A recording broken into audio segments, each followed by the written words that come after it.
अस्सलाम वालेकुम। सूरत अल-काफ,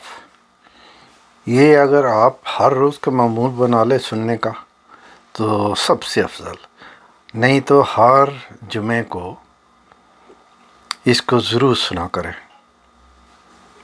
तो इससे आप देखेंगे आपकी ज़िंदगी बदल जाएगी, आपकी ज़िंदगी में खुशियाँ ही खुशियाँ आ जाएंगी। आप ट्राई करके देखें, इंशाअल्लाह अल्लाह आपको बहुत खुशियाँ अता फरमाएगा। तो इसको आप अपना मामूल बना लें। ये मैंने आपके लिए, आपकी आसानी के लिए ये यहाँ अपलोड कर दी है, आप सिर्फ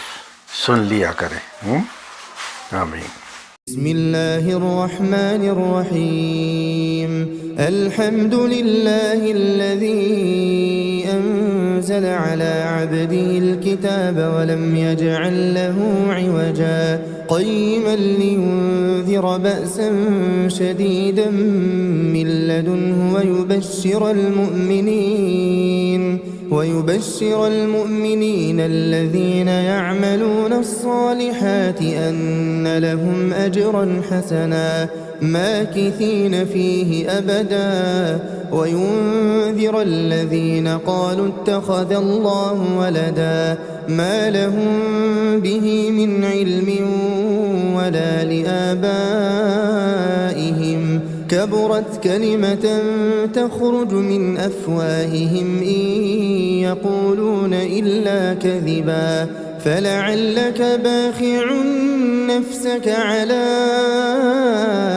آثارهم إن لم يؤمنوا بهذا الحديث أسفا إنا جعلنا ما على الأرض زينة لها لنبلوهم أيهم أحسن عملا وإنا لجاعلون ما عليها صعيدا جرزا أم حسبت أن أصحاب الكهف والرقيم كانوا من آياتنا عجبا إذ أوى الفتية إلى الكهف فقالوا ربنا آتنا من لدنك رحمة وهيئ لنا من أمرنا رشدا فضربنا على آذانهم في الكهف سنين عددا ثم بعثناهم لنعلم أي الحزبين أحصى لما لبثوا أمدا نحن نقص عليك نبأهم بالحق إنهم فتية آمنوا بربهم وزدناهم هدى وربطنا على قلوبهم إذ قاموا فقالوا ربنا رب السماوات والأرض لن ندعو من دونه إلها لقد قلنا إذا شططا هؤلاء قوم اتخذوا من دونه آلهة لولا يأتون عليهم بسلطان بين فمن أظلم ممن افترى على الله كذبا وإذ اعتزلتموهم وما يعبدون إلا الله فأووا إلى الكهف ينشر لكم ربكم من رحمته ويهيئ لكم من أمركم مرفقا وترى الشمس إذا طلعت تزاور عن كهفهم ذات اليمين وإذا غربت تقرضهم ذات الشمال وهم في فجوة منه ذلك من آيات الله من يهد الله فهو المهتد ومن يضلل فلن تجد له وليا مرشدا وتحسبهم أيقاظا وهم رقود ونقلبهم ذات اليمين وذات الشمال وكلبهم باسط ذراعيه بالوصيد لو اطلعت عليهم لوليت منهم فرارا ولملئت منهم رعبا وكذلك بعثناهم ليتساءلوا بينهم قال قائل منهم كم لبثتم قالوا لبثنا يوما أو بعض يوم قالوا ربكم أعلم بما لبثتم فابعثوا أحدكم بورقكم هذه إلى المدينة فلينظر أيها أزكى طعاما فليأتكم برزق منه وليتلطف ولا يشعرن بكم أحدا إنهم إن يظهروا عليكم يرجموكم أو يعيدوكم في ملتهم ولن تفلحوا إذا أبدا وكذلك أعثرنا عليهم ليعلموا أن وعد الله حق وأن الساعة لا ريب فيها إذ يتنازعون بينهم أمرهم فقالوا بنوا عليهم بنيانا ربهم أعلم بهم قال الذين غلبوا على أمرهم لنتخذن عليهم مسجدا سيقولون ثلاثة رابعهم كلبهم ويقولون خمسة سادسهم كلبهم رجما بالغيب ويقولون سبعة وثامنهم كلبهم قل ربي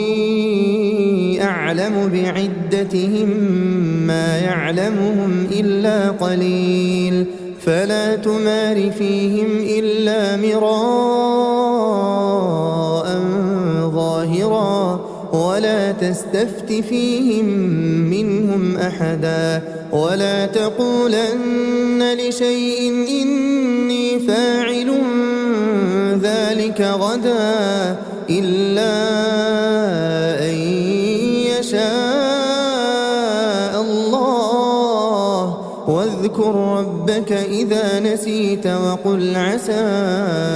أن يهديني ربي لأقرب من هذا رشدا ولبثوا في كهفهم 300 سنين وازدادوا 9 قل الله أعلم بما لبثوا له غيب السماوات والأرض أبصر به وأسمع ما لهم من دونه من ولي ولا يشرك في حكمه أحدا واتل ما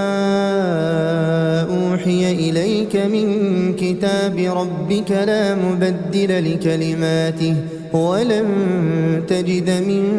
دونه ملتحدا واصبر نفسك مع الذين يدعون ربهم بالغداة والعشي يريدون وجهه ولا تعد عيناك عنهم تريد زينة الحياة الدنيا ولا تطع من أغفلنا قلبه عن ذكرنا واتبع هواه وكان أمره فرطا وقل الحق من ربكم فمن شاء فليؤمن ومن شاء فليكفر إنا أعتدنا للظالمين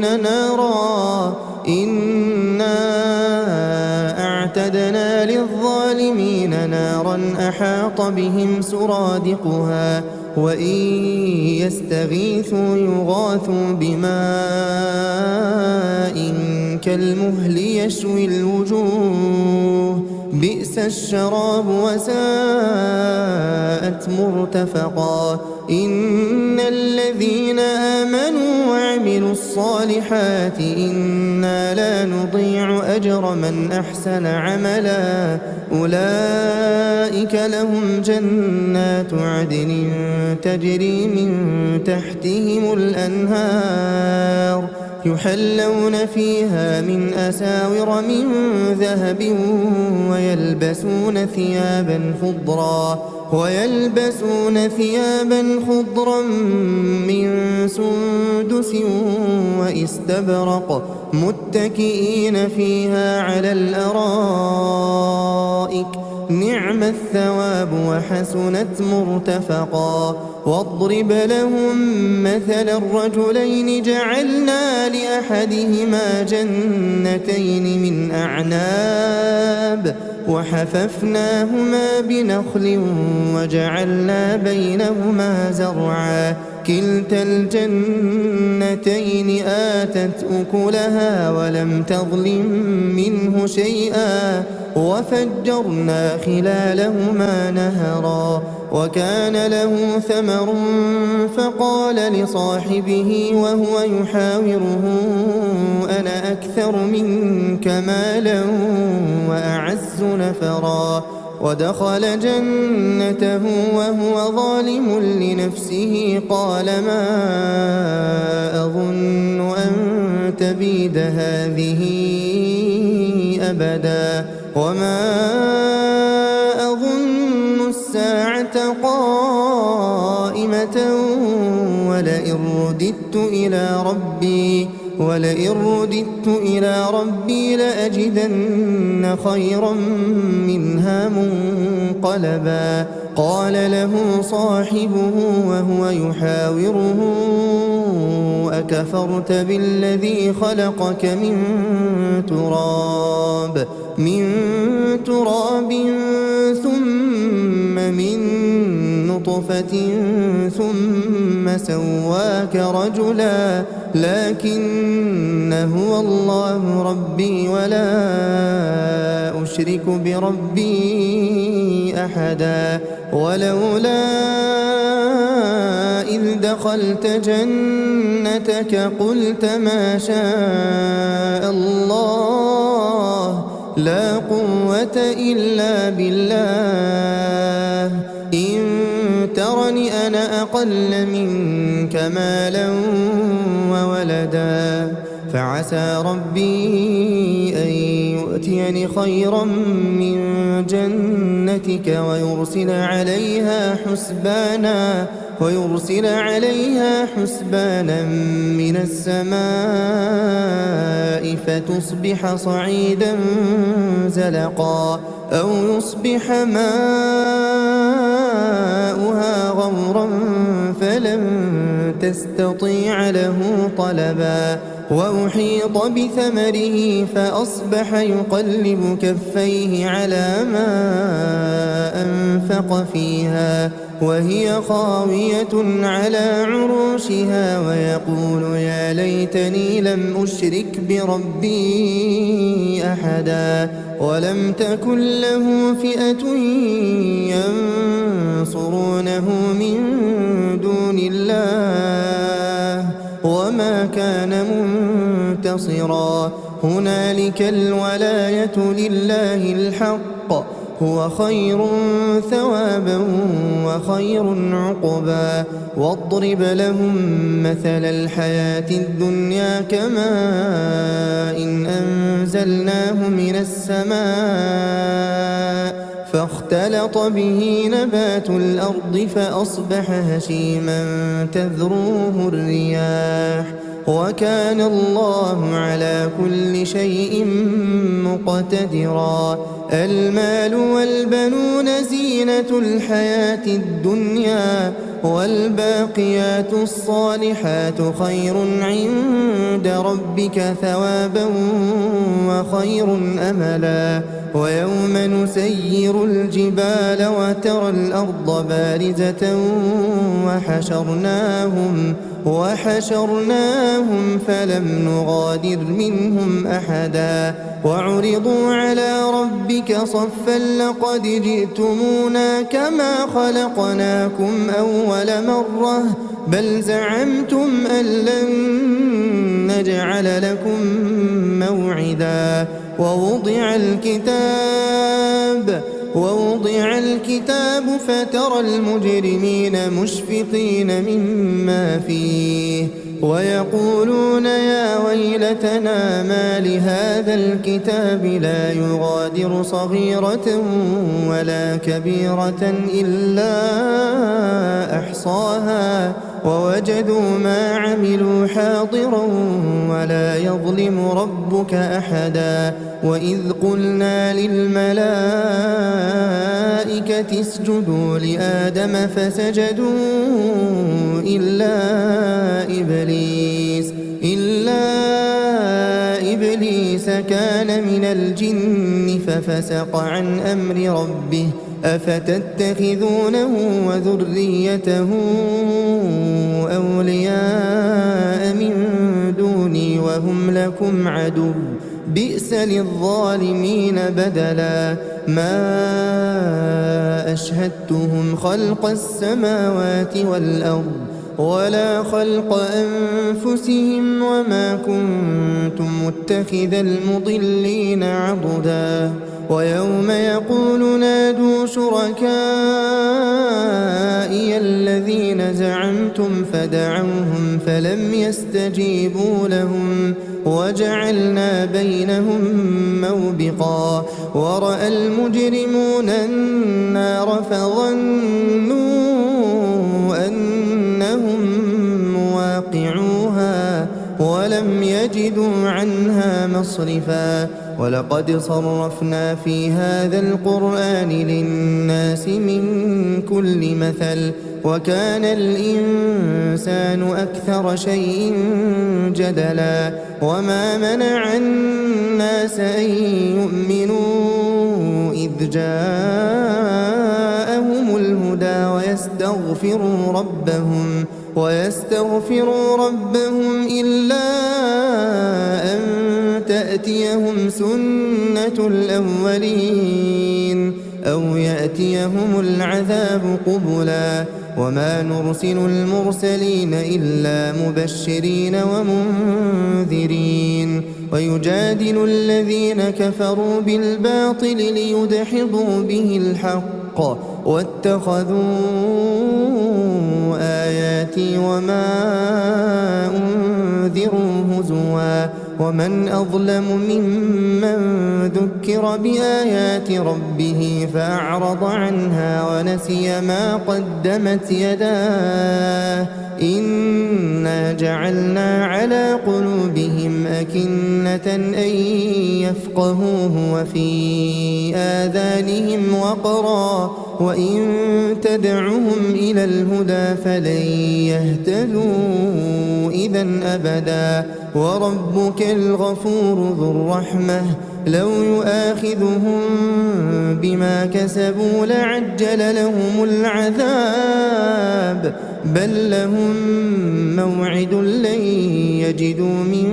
دونه موئلا وتلك القرى أهلكناهم لما ظلموا وجعلنا لمهلكهم موعدا وإذ قال موسى لفتاه لا أبرح حتى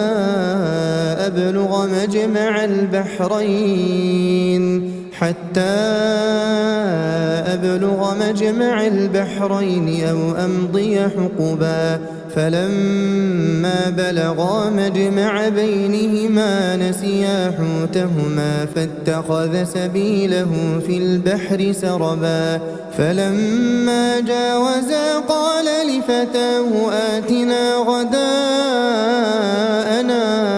لقد لقينا من سفرنا هذا نصبا قال أرأيت إذ أوينا إلى الصخرة فإني نسيت الحوت وما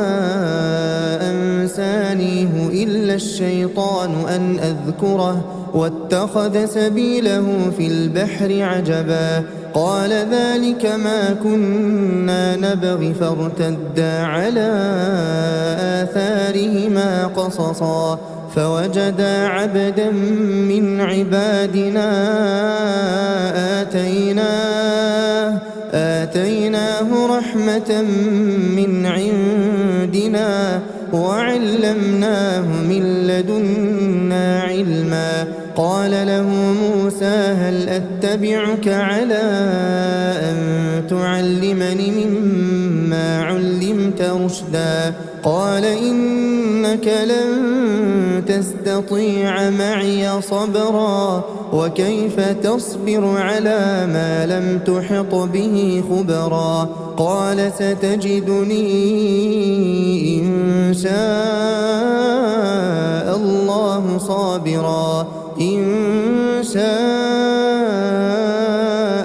الله صابرا ولا أعصي لك أمرا قال فإن اتبعتني فلا تسألني عن شيء حتى أحدث لك منه ذكرا فانطلقا حتى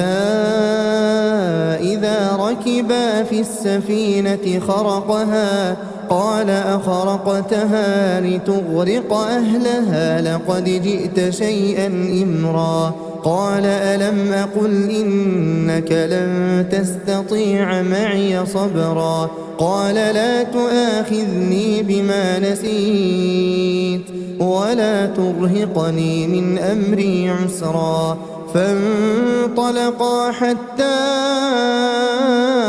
إذا لقيا غلاما فقتله قال أقتلت نفسا زكية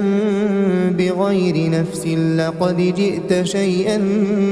نكرا قال ألم أقل لك إنك لن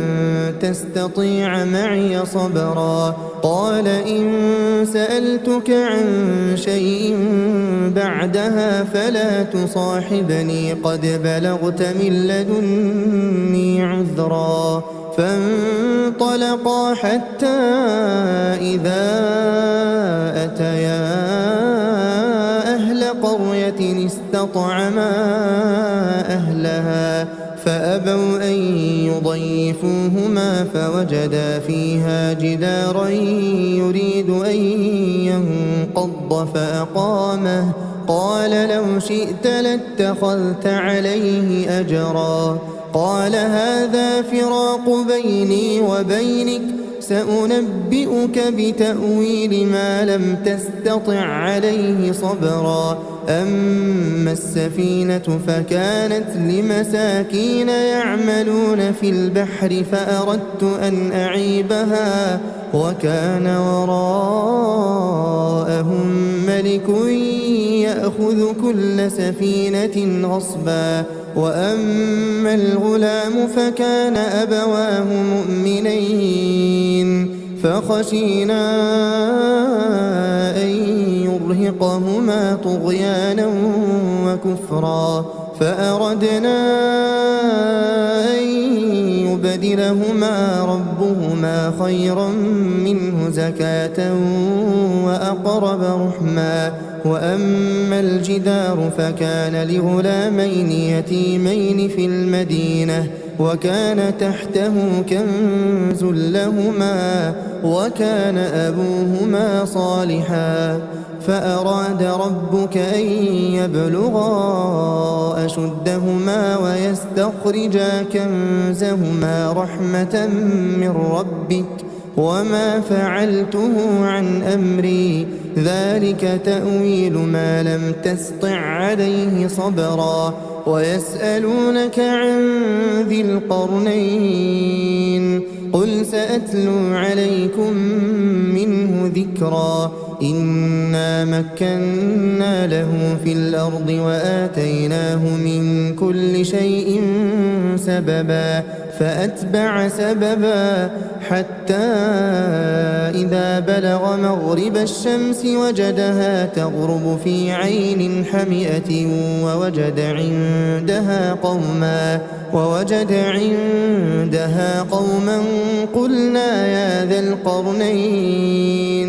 قلنا يا ذا القرنين إما أن تعذب وإما أن تتخذ فيهم حسنا قال أما من ظلم فسوف نعذبه ثم يرد إلى ربه فيعذبه عذابا نكرا وأما من آمن وعمل صالحا فله جزاء الحسنى وسنقول له من أمرنا يسرا ثم أتبع سببا حتى إذا بلغ مطلع الشمس وجدها تطلع على قوم لم نجعل لهم من دونها سترا كذلك وقد أحطنا بما لديه خبرا ثم أتبع سببا حتى إذا بلغ بين السدين وجد من دونهما قوما لا يكادون يفقهون قولا قالوا يا ذا القرنين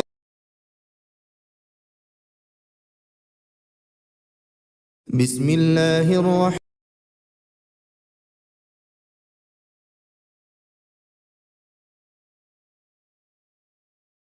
قالوا يا ذا القرنين إن يأجوج ومأجوج مفسدون في الأرض فهل نجعل لك خرجا على أن تجعل بيننا وبينهم سدا قال ما مكني فيه ربي خير فأعينوني بقوة أجعل بينكم وبينهم ردما آتوني زبر الحديد حتى إذا ساوى بين الصدفين قال انفخوا حتى إذا جعله نارا قال آتوني أفرغ عليه قطرا فما استطاعوا أن يظهروه وما استطاعوا له نقبا قال هذا رحمة من ربي فإذا جاء وعد ربي جعله دكاء وكان وعد ربي حقا وتركنا بعضهم يومئذ يموج في بعض ونفخ في الصور فجمعناهم جمعا وعرضنا جهنم يومئذ للكافرين عرضا الذين كانت أعينهم في غطاء عن ذكري وكانوا لا يستطيعون سمعا أفحسب الذين كفروا أن يتخذوا عبادي من دوني أولياء إنا أعتدنا جهنم للكافرين نزلا قل هل ننبئكم بالأخسرين أعمالا الذين ضل سعيهم في الحياة الدنيا وهم يحسبون أنهم يحسنون صنعا أولئك الذين كفروا بآيات ربهم ولقائه فحبطت أعمالهم فلا نقيم لهم يوم القيامة وزنا ذلك جزاؤهم جهنم بما كفروا واتخذوا آياتي ورسلي هزوا إن الذين آمنوا وعملوا الصالحات كانت لهم جنات الفردوس نزلا خالدين فيها لا يبغون عنها حولا قل لو كان البحر مدادا لكلمات ربي لنفد البحر قبل أن تنفد كلمات ربي ولو جئنا بمثله مددا قل إنما أنا بشر مثلكم يوحى إلي أنما إلهكم إله واحد فمن كان يرجو لقاء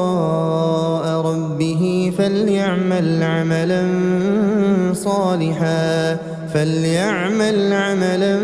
صالحا ولا يشرك بعبادة ربه أحدا.